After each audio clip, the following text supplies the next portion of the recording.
Et yo, c'est Ayo, de retour sur Krita, et aujourd'hui je teste un truc un peu nouveau pour moi. En vrai c'est nouveau sans être nouveau parce que j'ai fait un dessin un peu dans le même genre, un peu avant, en fait je les ai un peu fait en parallèle, on va pas se mentir, mais c'est celui-ci que je vous ai filmé, j'avais fini l'autre avant, pour voir si ça me convenait ou pas, parce que j'allais pas vous filmer tout un dessin si en fait il était moche et que je voulais plus le voir et que je voulais pas le poster, j'aurais perdu beaucoup de temps pour absolument rien. Vu que le premier test me convenait, voici donc le deuxième. En vrai, il n'y a rien d'exceptionnel, hein. C'est juste que, je pense que vous le savez maintenant, mais je suis pas fan de faire la couleur. Alors j'ai fait plein de dessins avec de la couleur et je suis trop contente qu'il y ait la couleur, ça aurait vraiment manqué sinon. Mais cette fois-ci j'ai essayé de faire le dessin sans couleur, je m'explique. Les gens ont tendance à le faire du coup plutôt en noir et blanc. Bah, en gros j'ai fait la même chose, sauf que j'ai utilisé la couleur que j'utilise habituellement. J'ai testé de le mettre en noir et blanc sur Instagram, je vous posterai sûrement les deux versions pour que vous puissiez voir, mais je me suis tellement habituée à dessiner avec mon bordeaux que c'est trop bizarre de voir mon dessin en noir. Donc vous verrez un petit peu quand on y sera plus tard, ce qui remplace la couleur entre très gros guillemets, mais ça change vraiment pas grand chose de mon processus habituel. Je commence comme d'habitude, une fois mon brouillon terminé, évidemment, à repasser légèrement dessus, vérifier si les proportions me conviennent, si là où sont placées les choses, ça me va. Et une fois que c'est fait, je viens préciser mes traits pour les rendre, si possible, plus jolis. Et c'est quelque chose que je faisais déjà depuis un moment, même en y rajoutant de la couleur, mais je vais venir ombrer directement avec mon pinceau que j'utilise pour faire le line. Parce que je veux que je vais pas mettre du tout de couleur, et alors j'ai pas travaillé avec beaucoup de, comme s'il y avait de la lumière et beaucoup d'ombre, etc. Parce que c'est pas quelque chose que je fais habituellement et ça m'intéresse pas plus que ça. Mais pour qu'il y ait un minimum de dimension dans mon dessin, que ce soit pas tout plat, j'ai simulé ce que j'aurais fait avec la couleur directement avec le pinceau du line, donc j'ai mis quelques ombrages, etc. Ce qui fait que je me suis retrouvée encore avec beaucoup de calque, parce que comme d'habitude, j'ai séparé le visage, les cheveux, le reste du corps, et j'ai un calque pour les accessoires. Il y a une dague par exemple qui est dessus. Mais j'ai aussi mis tous mes ombrages sur des calques séparés parce que c'est la seconde fois du coup seulement que je le fais et j'étais pas sûre à 100% de si j'allais apprécier ou pas. Alors pour me faciliter la vie au cas où je voulais effacer des trucs, j'ai tout séparé. C'est absolument pas obligé, je me suis retrouvée avec une quantité de calque un peu ridicule, mais c'était plus sûr. Donc ce que j'ai fait, c'est que j'ai mon line de base.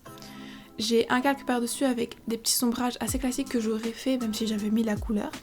Et j'ai un troisième calque encore par-dessus où là je vais faire des ombrages un peu plus marqués, ceux qui auraient manqué parce que il n'y a pas de couleur encore une fois. Petite note avant que je vous laisse avec la suite de la vidéo. Il y a eu plein de moments où j'ai complètement zappé d'appuyer sur le bouton pour enregistrer le timelapse. Donc si il y a des trucs qui apparaissent d'un coup, notamment je sais que le visage j'ai complètement zappé, donc je suis bien contente de vous l'avoir filmé un peu parce que du coup il apparaît pas du tout dans le timelapse. Voilà, my bad, je sais pas pourquoi. Ça m'arrive tout le temps en vrai, mais ça m'arrive rarement autant.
Comme d'habitude, je vais morceler un petit peu, histoire de pas faire la même chose pendant 4 heures et puis passer à l'étape suivante.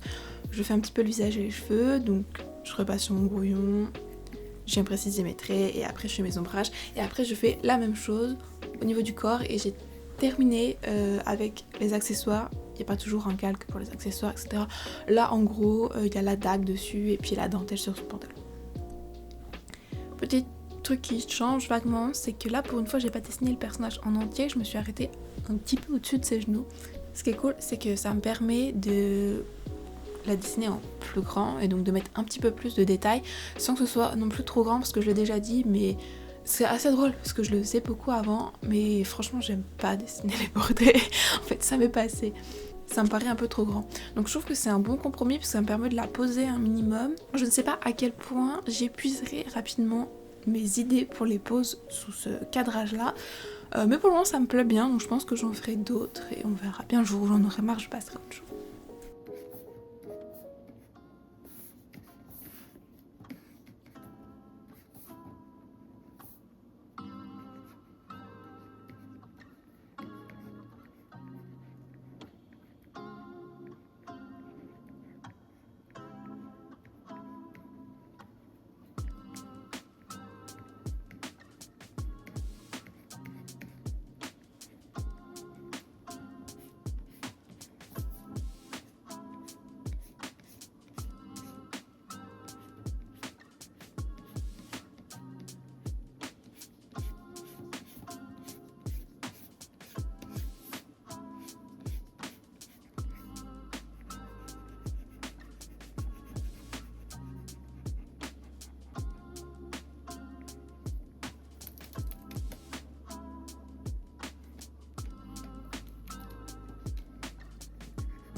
Et là ça m'avait bien manqué, je sais pas pourquoi, je l'ai plus trop fait dernièrement, mais j'ai fait un petit peu de dentelle.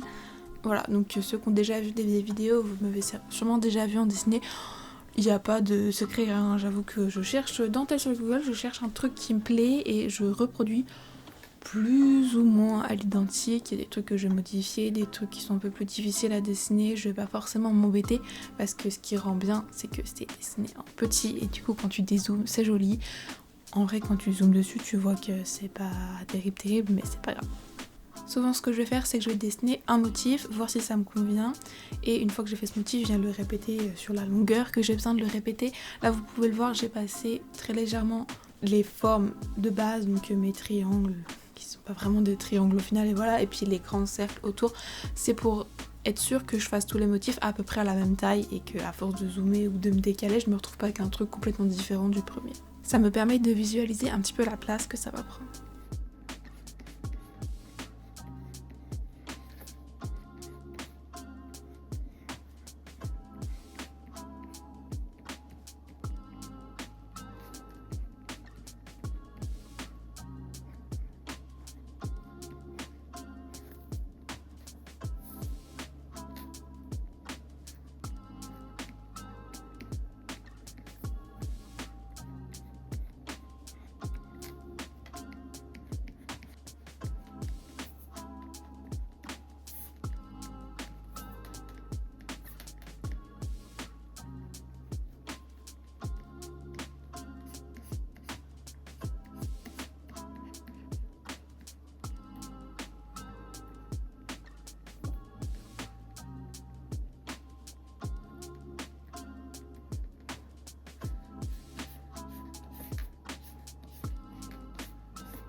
Là on va passer à ce qui va servir de substitut à ma couleur.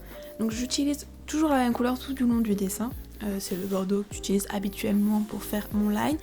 Et là je vais utiliser un aérographe et je vais venir le passer sur les zones que j'ai envie qu'ils soient un peu plus foncées pour ajouter un peu de contraste, que tout soit pas tout blanc. En l'occurrence j'ai décidé qu'elle aurait un pantalon foncé et une partie de son haut, vu que vous l'avez vu au niveau de la manche et au niveau du bas il y a à chaque fois 2 couches on va dire de tissu, et j'en ai fait une un peu plus foncée. Ses cheveux également, j'ai fait surtout le haut plus foncé parce que dans ma tête elle a le dessous des cheveux d'une couleur plus claire. Alors je sais pas quelle couleur exactement et en vrai on s'en fiche, mais j'avais envie que ce soit plus clair en dessous. J'aime pas trop travailler avec des sélections, alors je le fais quand c'est des trucs à main levée parce que c'est cool, mais quand il faut faire un truc bien propre, s'arrêter exactement là où j'ai fait mon line et tout, franchement ça me saoule. Donc j'ai été en mode facile entre guillemets, c'est peut-être pas ce qu'il y a de plus rapide mais c'est ce qui me convenait le mieux sur le moment. Donc je suis venue avec l'aérographe bien débordé et par après j'ai effacé ce dont je n'avais pas besoin. Alors j'ai dû le recommencer parce que je trouvais que c'était pas assez foncé, ça contrastait pas encore assez avec le blanc et il y avait une grosse différence entre les zones foncées du line et les zones foncées avec l'aérographe et je voulais que ce soit un peu plus similaire, donc j'ai juste ajouté un calque par dessus et je suis venue repasser une deuxième fois avec l'aérographe. Pareil, j'ai effacé ce qui débordait, je suis venue le refaire au niveau du pantalon et sur le haut des cheveux.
En ce moment, j'expérimente un peu plus avec les différents pinceaux, notamment, ça c'est un truc de base qu'il y a déjà dans Krita quand tu l'installes.